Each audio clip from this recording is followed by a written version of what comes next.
Hello, my name is Marek Jastrzębski. I work at the Jagiellonian University Hospital in Kraków, Poland. In today's conduction system pacing case, we will use Boston Scientific EP-Lab system, Medtronic Select Secure 3830 lead, and C315 His delivery catheter. We'll also use John Young's connecting cable. This is a kind of revolving adapter that allows continuous pacing and monitoring of signals while you rotate the lead. The patient is a 63-year-old male with non-ischemic cardiomyopathy, functional class 3, very low ejection fraction of 18%. In ECG, we have typical left bundle branch block with QRS of almost 200 milliseconds and notches in multiple leads. In this case, the first step was to map the His bundle region. As you can see, the His was very quickly found. The His bundle potential is very huge, marked by the arrow. Pacing from this side to see if we can correct the left bundle branch block. And as you can see, we have selective capture. There is isoelectric line after this pacing spike. Paced QRS is identical as the native QRS. However, at the usual output of 5 volts, we do not correct left bundle. Only when we increase the output to 10 volts, we see narrowing of the QRS with correction of the block.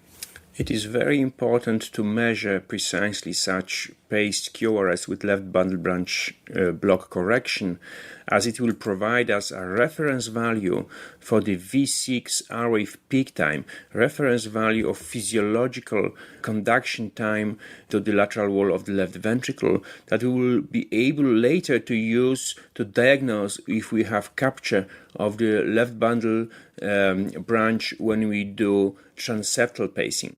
Left bundle branch block correction at the His side indicates that the lesion within the left bundle branch is slightly more distal and that His bundle pacing would not be the best option.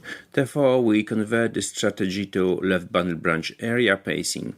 For this, the delivery catheter is moved approximately 2 centimeters more distal in the apical direction.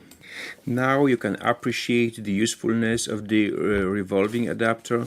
During lead deployment, lead rotation, you can continuously see how the paced QRS is changing. You can continuously see how the myocardial current of injury is changing. This is this white tracing at the bottom of the EP system screen. Paced QRS is becoming more narrow and the notches disappear, and at certain moment you can see that the R wave in V1 appears, and this is very important moment to observe. A bit-to-bit QRS change usually indicates capture of the conduction system.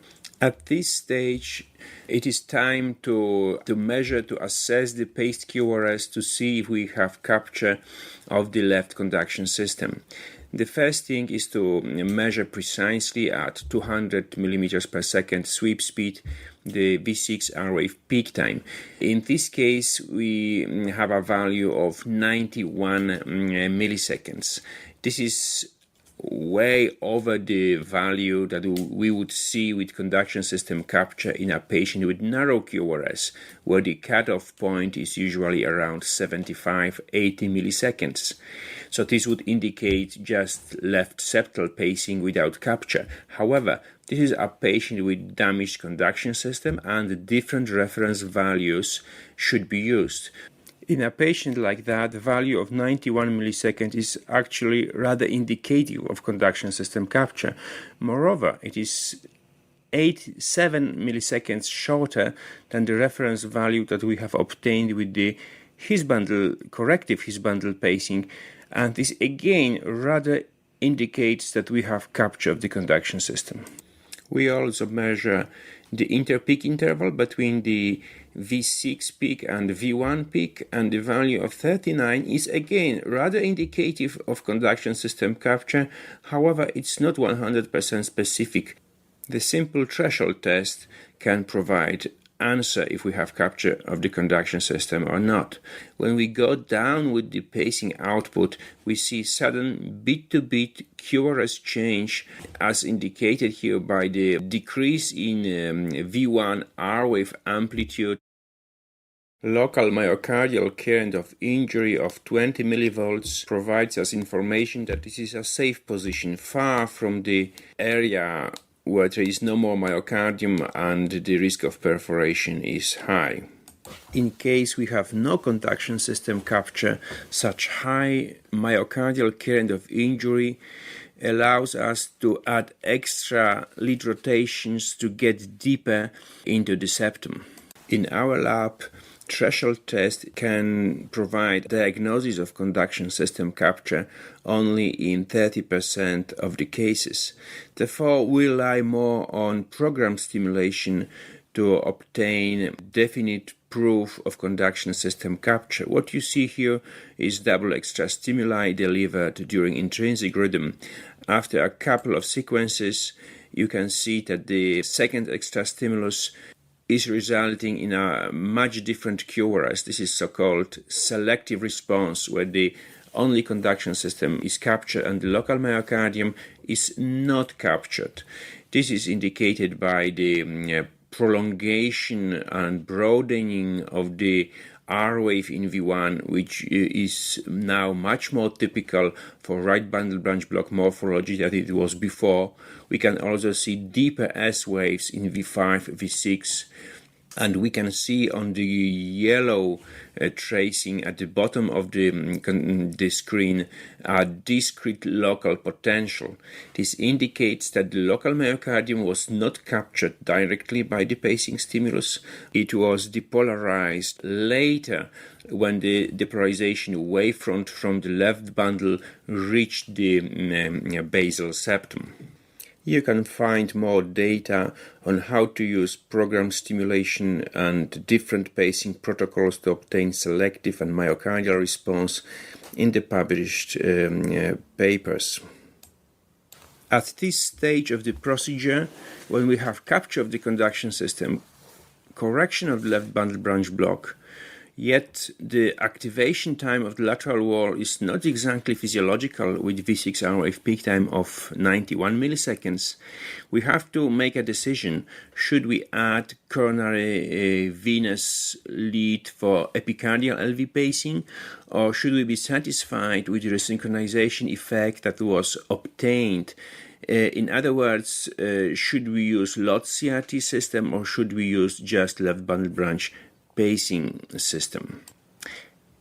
In a case like this, when the QRS-based effect of resynchronization might seem suboptimal, very important information can be obtained from invasive hemodynamic assessment. Central blood pressure response is very evident and dramatic in this case. With change of the pacing mode from RV apical pacing to left bundle branch pacing, the blood pressure immediately increases, and when you change again from the left bundle branch pacing to RV apical pacing, the blood pressure drops, and this difference is over 20 millimeters of mercury. This is a huge difference indicating optimal resynchronization effect with left bundle branch pacing. Considering this, decision was made not to add coronary venous lead, but to base the resynchronization on left bundle branch pacing alone. Once the device is in the pocket and all leads are connected, the hemodynamic response can be confirmed in DDD pacing mode, and the left bundle branch pacing can be compared to native left bundle branch conduction. And as you can see, the response was identical, confirming good resynchronization of the left bundle branch block in this patient.